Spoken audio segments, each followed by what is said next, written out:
Hello, fans, and welcome to another episode of High and Tight. I'm John Nolan, the PBR Virginia DC Content Manager and Northern Virginia Scouting Director. I'm joined by the PBR Virginia DC Scouting Director, Jason Burton, and a PBR Virginia DC Scout, Jordan Jones. Boys, how are we doing? Doing well, doing well, Silence, apparently, huh? Bert? doing great. Okay, today we are going to discuss our inaugural Virginia DC class of 2027 rankings, as well as what goes into our process for creating our rankings anytime we update and expand them. So here's what we're gonna do is we are going to actually go ahead and make you guys wait for a second here while we discuss what goes into our rankings, and then we will go ahead and roll those out, those brand new 2027 rankings. So let's have that conversation right now. Let's go around the room here a little bit. Let's talk about what goes into rankings. So when we rank these players, we know that everyone gets all fired up about it, everyone gets excited about it, they like to post about it, and then they like to get angry about it. So let's talk about the thought that goes into it, because believe it or not, this is not something where we just arbitrarily throw at a dartboard to figure out who lands where. We put a lot of time and effort into this, especially Jason, especially Jordan. But we really do put some effort into this, and there's a lot of things we consider. And the first one we want to talk about here is present versus future value. So we are going to talk about this a lot, and it matters not just for us, but for college and pro scouts, and is especially relevant when we are talking about high school freshmen like these 2027s. They're still 4 years away from their first college game. So, Bert, why don't you take a moment here and explain to us how we factor in present and future value? Well, like present and future value, first off, is kind of, when you talk about a major league scale, it's quantified in the 20/80 scale. And, kind of the old way for the most part is going up by tens, with some of those middle scores having the five grades. Now, a lot of people have gone to, your fives in the middle. And some systems even use, individual points for separating the tool and the value on that. But present value and future value obviously is just kind of self-explanatory. Like, what is their value with that tool? What is their present ability with that tool versus the future value and future ability with that tool? Obviously, being the projection piece. Um, I think first off, the biggest thing that we have to point out to people that maybe some don't understand. We do use a 20/80. Obviously, we don't grade a you know we don't grade everybody on the major league scale. Yeah, a 50 is not a major league average ball player for us. Right. We grade everybody on a college scale. With the 20/80, it's just put into different perspective in terms of what the projection is for that player at the college level. First off, the younger the class, the more the projection is factored into their grading.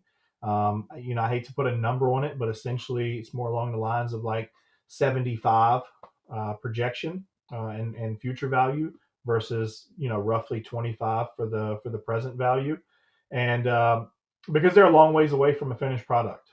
And then obviously the older they are, so when they get to be juniors and seniors, especially seniors, the more present tools are valued over future because of the maturity. All right, so yeah, you started kind of saying that kind of got something to do with the maturity and the age. You want to go a little more into that as to why we shift the weight that we value those tools as they get farther along? Sure, because especially the younger players, a freshman or a sophomore, or even when we're talking about the eighth grade class coming in, and you start to think about where do these kids fit in, when that time comes for a ranking, because a player that's younger, whether it be age or class, just has more growing to do. You look at facial features, you look at body features. The kid, a lot of times, not all the time, but a lot of times the player that's in ninth grade that has more facial hair than I do, and is pretty filled out, doesn't have as much projection as the individual who just kind of hasn't taken that jump physically, doesn't have any facial hair, younger facial features, thinner, longer, has more room to fill out, more strength to add. And then they have more time to refine their game, more time to mature in all areas when the player is younger, again, age or class. But we factor not only, like I just said, we factor not only class into a player's ranking, but also their age. I mean, we have some players, for example, in this 27 class that are already 16 years old. And some players that Jordan and I have been looking at are 14. Like, okay, well, how does that, how does that equate? Like, why does that matter? Because the difference in between a 14-year-old and a 16-year-old is significant. I cannot overstate. I cannot tell you the amount of importance that is in looking at the player's ability. Now if we're talking about a 20 versus 22-year-old, that's a much closer gap there. But when we're talking about a 14 to 16, or even a 15 to 17, 13 to 15, there is a significant difference in between those ages. So we look at the age and the class. A perfect example, Aiden Harris in the 24 class, UVA commit, some of the best power in the class across the country. Aiden won't turn 18 until he gets to campus. Potentially at Virginia. So you look at how much projection, again, younger features. You look at how much projection is left with him, and there's kind of more to dream on there. No, absolutely. And I'm going to build on that a little bit too. And generally speaking, when we're talking what college coaches or pro scouts are looking for, college coaches would prefer those players to be slightly older because they're, again, like you said, a little more mature, a little more ready to help. Whereas pro scouts, professional teams like to get those guys into their organizations earlier.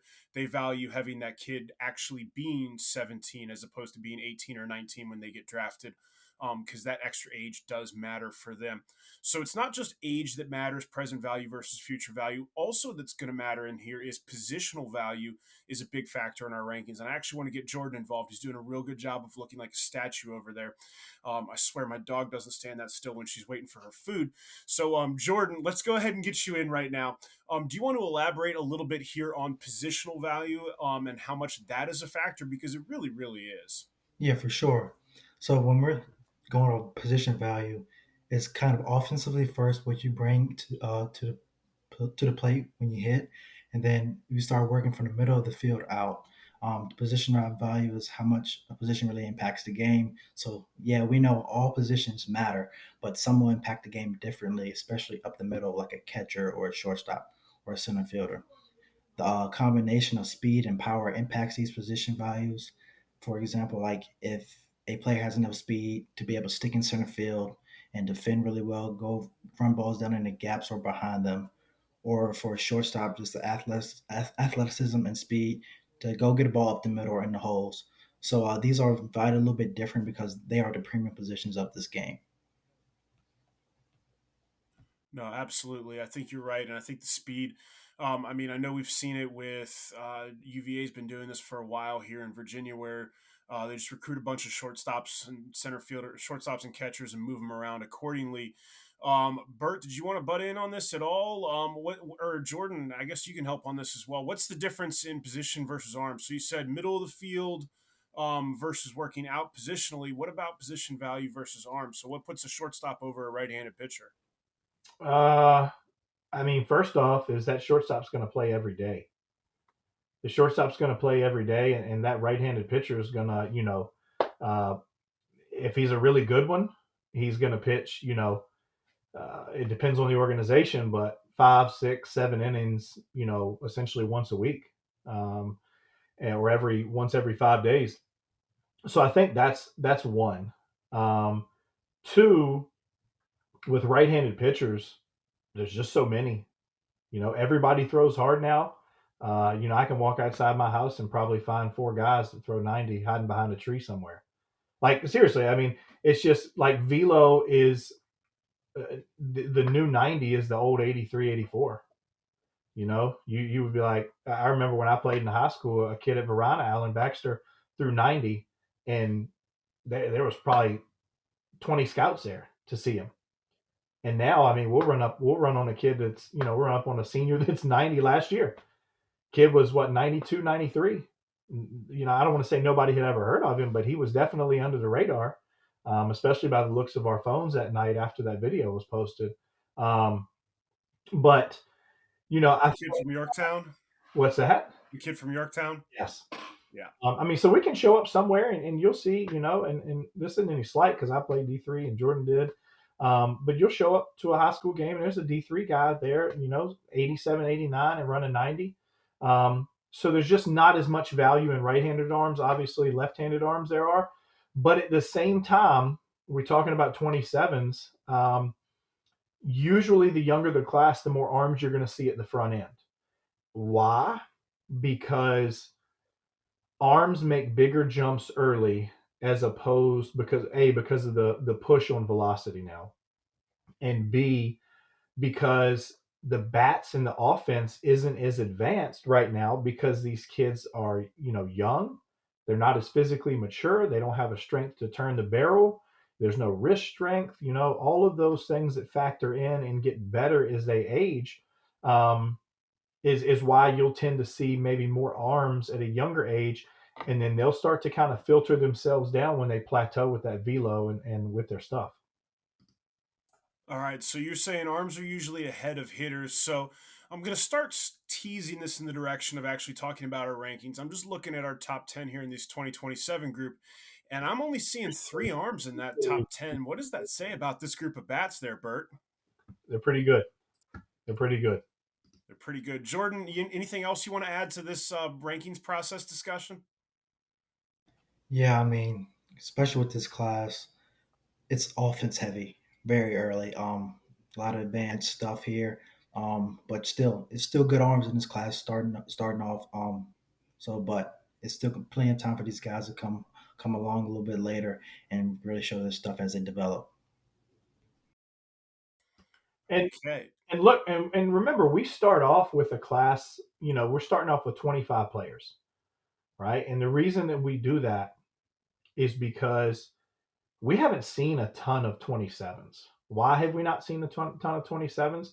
Because the vast majority, the mass amounts of players that we see are usually during the high school season. We see tons of players during tournaments, and we see tons of players during events and scout days and all of those things. Um, but the mass number we're going to see across the state is during the high school season, and obviously those guys were in eighth grade last year. And most of them, the class won't expand much, even after the spring, um, just because of the fact that the vast majority of those players aren't going to be playing high school baseball, at least on the varsity level.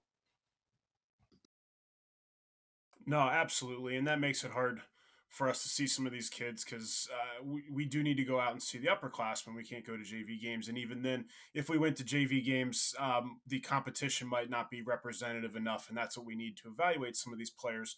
So, absolutely, for sure. Just because we have you ranked high does not mean that we think you should be a varsity starter this fall or this spring. So we're not writing the lineup cards for your coaches, right, Bert? No power of the pen. No power of the pen here. No, none at all. All right, so I think we've done enough teasing and dancing around it. Let's go ahead and talk about our inaugural Virginia DC class of 2027 rankings. I'm going to roll through the top 10 here real quickly, and then we're going to come back and discuss the battle for the number one spot. So let's go ahead and I'm going to go from 10 to 1. We're going to work up from the bottom here. At number 10, George Minjak, a third baseman from St. Albans. At number 9, Caleb Sarton, a middle infielder from Pulaski County High School. At number 8, Nolan Lamb, a right handed pitcher from William Monroe. Before I continue, I am going to add something. Some of these players are verbally committed. They did verbally commit before the rule changes last April, so no one's in any recruiting violations here. Some of these guys have been committed for a while. On to number 7, from John Battle High School, outfielder Hayden Reed, a Virginia Tech commit. At number 6, Nico Moritz Toledo, an outfielder from Battlefield High School, a Virginia Tech commit.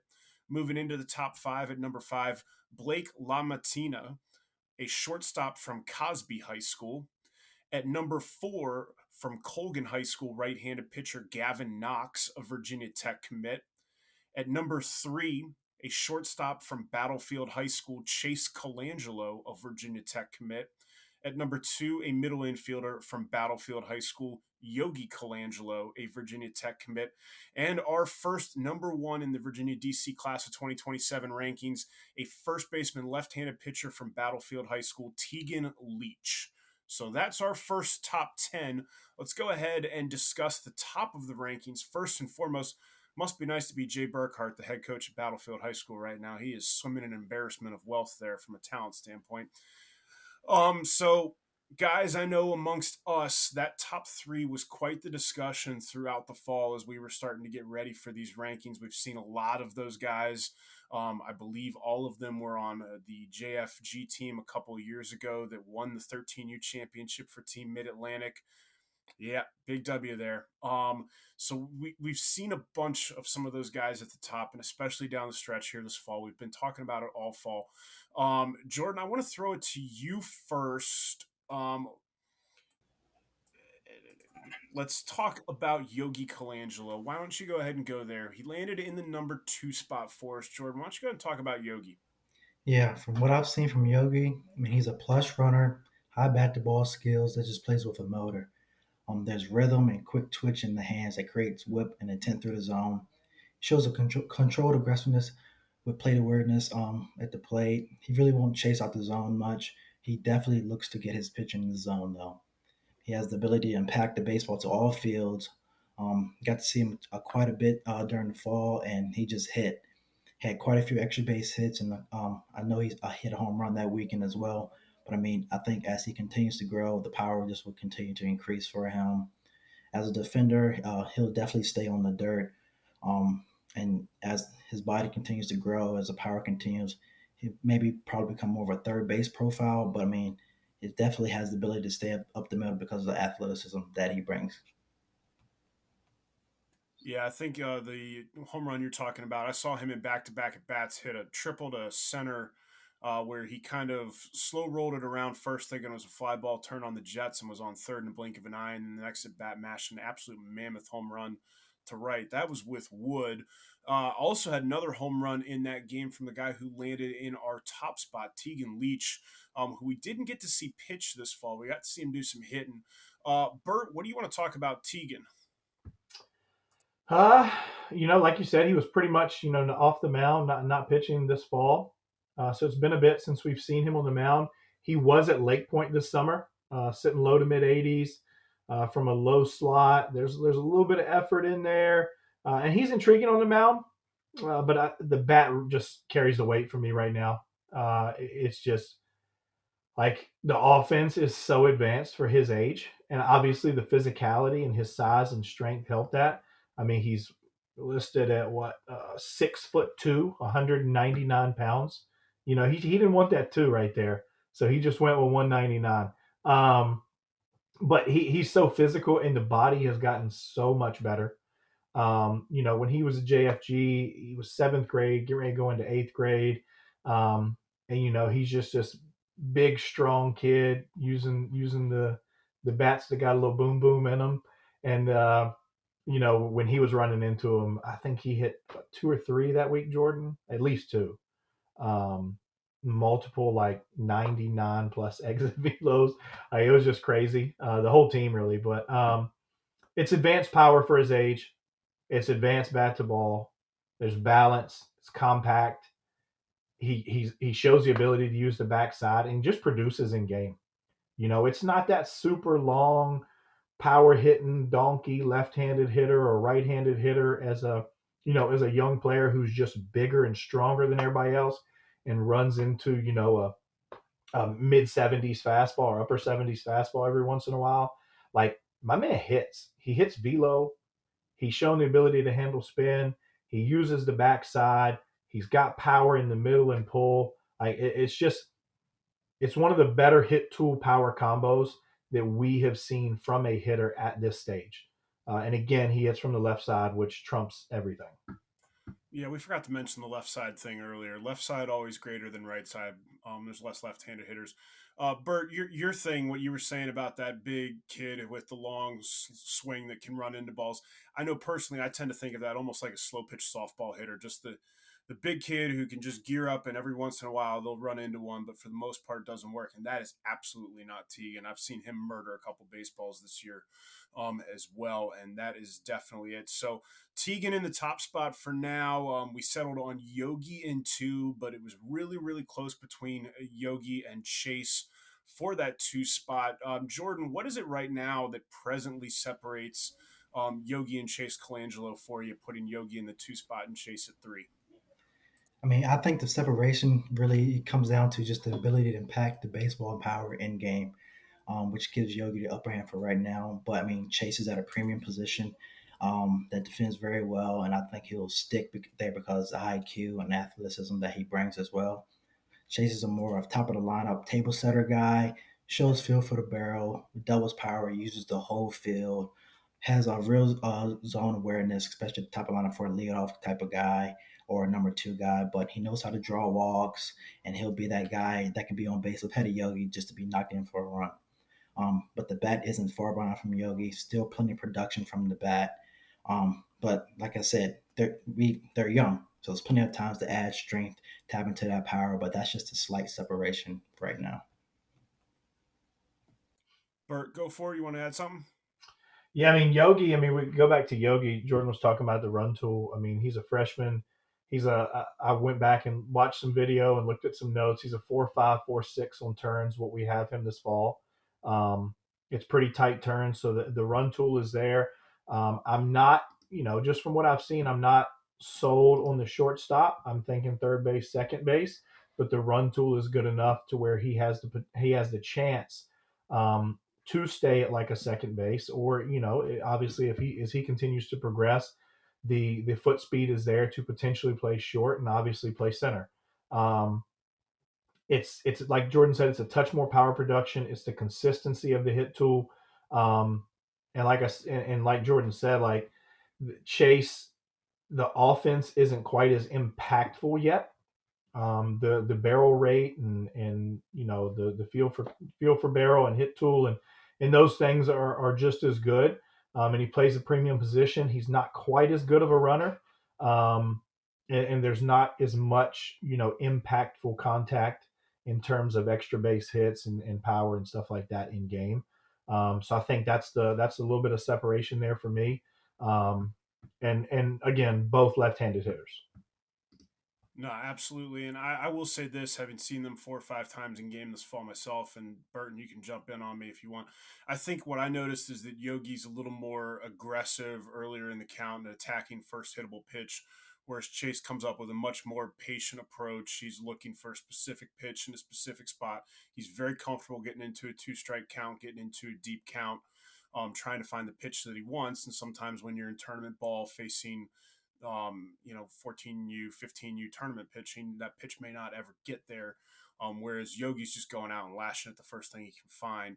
So that production would show up a little more right now with Yogi, whereas Chase, that will be there. That approach is going to treat him well as he continues to go forward, at least for me.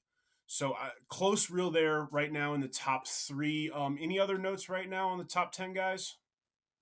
I mean, we talked about earlier, like not as many arms. I think there's really only, I talked about Teagan being a position first guy. There's really only two arms. That's what makes this class so unique. You got Nolan Lamb, who's a mid 80s arm. You got Gavin Knox, who's a mid 80s arm. Both of those guys will run it up to a 86, 87, 88. Um, both right-handed arms. Outside of that, uh, Minjak just hits in the 10.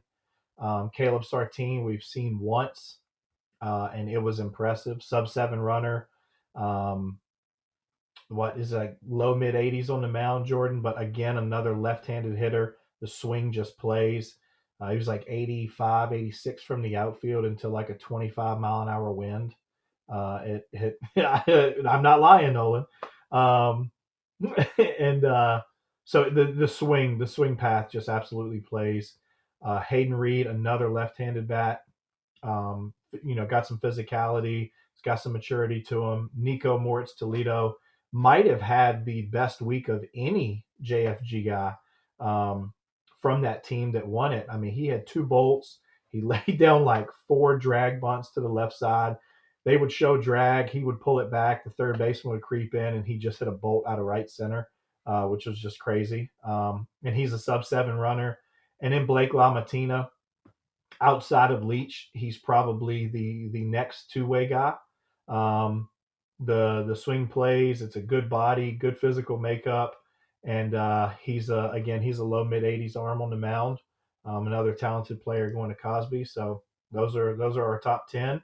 And I mean, honestly, like I won't get into the top 20, rest of the top 25, but out of the next 15 guys, there are only 3 arms. Yeah, no, it's definitely bat heavy class, which is the opposite of what you would usually expect right Yeah, now. yeah. There's a couple more than 3 actually. Now that I'm looking at it, but around like 5 It's a lower number than it usually would be. Usually this first release is a bunch of guys who were 80 to 83 in the fall and a couple of bats. for sure. All right. So that is our inaugural 2027 rankings. That's going to be our final rankings update of the 2023 calendar year, but we're not done talking about 2027s on this podcast. Yeah, Bert, you get a couple weeks off. um So let's go ahead and one last time rewind back to the first week of November and the Mid Atlantic State Games, our monster event in Hampton. Third year in a row that we've run it there, fourth year overall. 210 players. We've hit on a bunch of players in that reaction pod. I want to go ahead and grab 2 more each that are 2027 standouts for each of you guys to talk about real fast. Bert, we're going to go with you first. And I believe you've got on tap Waylon Ammons, a right handed pitcher from St. Anne's Belfield. Yep. Stab infielder and arm, defender first. 6'1", 170. He's kind of unique in talking to him. He was a first baseman for a while, and then he ended up moving too short. I was laughing with him at the state games. That doesn't usually, it's usually the other way around. Um, but man, he can really defend. He can really defend. The foot speed's going to have to get better. But he takes really good angles, gets really good jumps, accurate thrower across. It's average, slightly above average arm strength across the infield. And as he continues to fill out, the offense will continue to progress. But he's a really good defender for the class. All right. Again, that was Waylon Ammons, right handed pitcher, middle infielder from St. Anne's Belfield. On to Jordan. We're going to go to Noah Washington, a catcher from Fluvanna County, the Flying Flukos. Jordan, what do you got? Yeah, Noah Washington is a wiry 6'2", 162-pound frame with plenty of projection left. Like we were talking about earlier, it's a left-handed stick, rhythm in the hands, and it's really no wasted movement. Um, Gets the foot down, gap to gap approach, and the swing plays in game. Get to see him over the fall as well, and he just hits, man. But one thing I'm really intrigued by, I think, his defense will be able to separate him later in the future. Shows some athleticism behind the dish, especially with those long levers back there. It's kind of tougher with some taller catchers, but I mean, he really moves well back there, and he has catch and throw ability well with some quick exchanges. So I'm interested to see him continue to develop ad stream to ad frame. I tell you what, they're doing some big things out there in Fluvanna. Uh, they got Washington as a 27, and then the 26 arm that we just put in the rankings is his name is escaping me. You know who I'm talking about, Jordan. The long right-handed arm, Nolan. We saw it stab. Uh, Yeah. that name's escaping me, but got some good athletic players, long, lanky. So, Tremaine Minor. That's where they popped up. Boom, like There a you go. Wikipedia over here. Tremaine Minor, just some long, athletic kids at Fluvanna. So they got some good things going on. Yeah, they've had some good ones before too. So again, that was Noah Washington, catcher, Fluvanna County. Back to Burton, we're going to go down to Menchville High School. Blake O'Berry, a shortstop for the Monarchs. Bert, what you got? If Spin wins, this guy's gonna win because he can absolutely spin it. 79 to 80 arm, nothing super overpowering. The biggest thing for Blake is if you look for a pitcher with confidence, he is your guy. Uh, he believes in what he is doing on the mound. He believes he is better than you. Um, and if you get behind in the count, or he has the ability to land that breaking ball like he usually does, it's going to be some tough at bats. Um, Curveball and slider, both for strikes, both well above average raw spin. 26-36 average on the curveball, 26-24 average on the slider. Um, it's both of them are pretty big in terms of horizontal and shape and stuff like that. He lands both for strikes, and like I said, he's got a certain confidence about him that he is going to win that at bat. And he was really good in his outing. He threw 2 innings. Let's see, he was 13 inches of depth and like 13 inches of horizontal movement um, on the breaking ball. So just a really nice aptitude for spin, and as he continues to fill out and get stronger and that velo ticks up, I think the one thing that he won't lose is that ability to spin it. All right, again, Blake O'Berry, right-handed pitcher from Menchville High School. I'm gonna have to make sure I get that profile fixed. All right, and then to Jordan for our last guy here, Ryan Watson, first baseman, right-handed pitcher from Greenbrier Christian, a JFG alum, if I'm not mistaken, right, Jordan? Yes. I mean, Watson, you just look at him. He's a strong, physical kid early. 6'2", 210 pounds. But when he gets to the plate and he looks to do damage, man, it's a quick uphill barrel path. Works more the middle to pull side. But he had a strong round of BP, 97 exit velo, with 76.5 hand speed. So I mean, it's obvious strength there. But he also has some two-way ability as well. Kind of a bulldog mentality, like, hey, I'm that guy. I'm gonna come right at you. And just attacks hitters. A lot with his fastball, which worked up to 83, but was around the 79, 81 range. But he also mixed in the curveball in the 67, 70 range that kept hitters off balance of the fastball. But I mean, fastball is definitely the go-to pitch right now, as he's developed and develops his shape and feel for his curveball. All right, again, Ryan Watson, first baseman, right-handed pitcher from Greenbrier Christian. And that's just about going to be it for us on this pod. Look for the 2027 rankings update to finish up this week. And then Burton and I will be at the Virginia Baseball Coaches Association convention this weekend. We'll have some content live from that throughout the weekend, and then in the days coming up after that. We'll have a couple of high and tight episodes associated with that. We got a lot of we thought it went really well last year. We had a couple coaches interviews. I believe we're planning to repeat that again. Bert, I see you're unmuted. What do you want to add, bud? Oh no, I was just gonna say something about those Beach Boys. Play with a little different swagger. Something about those boys.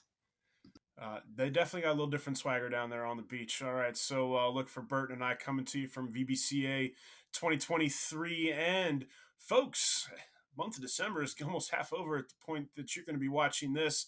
2024 is just around a corner. Coming up in the last weekend in January will be our annual preseason IDs, freshman showcases, and rising stars showcases in Fredericksburg and Richmond.